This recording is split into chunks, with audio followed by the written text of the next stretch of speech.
Chez Islay Blue, on se veut optimiste. Cette année, Sylvie enregistre une bonne année de soldes, malgré une légère baisse de fréquentation. J'ai eu moins de clientes, mais un meilleur panier moyen, donc elles ont dépensé plus.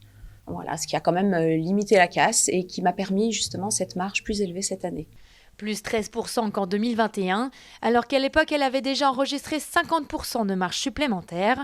Une consommation plus importante qui s'explique par les économies réalisées pendant cette crise sanitaire. Mais le revers de la médaille, c'est que la pandémie a bouleversé les habitudes des consommateurs. Ils désertent peu à peu les commerces. Avec tous les gens qui ont été isolés, automatiquement, il y a des gens qui se sont moins tournés vers le commerce de proximité, ils sont plus tournés vers les géants d'Internet. Ils n'ont plus la popularité d'avant. Et je pense qu'il y a une petite effervescence qui se fait sentir les 2-3 premiers jours, mais qui n'est plus celle qu'il y avait avant, où pendant un mois non-stop, les magasins étaient pleins. Une concurrence jugée déloyale pour certains commerçants.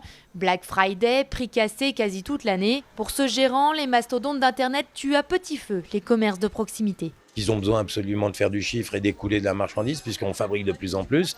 Donc voilà, tout ça ne font que on rentre dans pour nous, des puristes, comme je vous le dis, indépendants, on est massacrés par les dires de la grande distribution. Donc, à terme, on connaît plus ou moins ce qui va se passer. Même si la fréquentation est à la baisse, les commerçants espèrent vivement retrouver le contact avec leurs clients, notamment grâce à la levée des dernières restrictions sanitaires.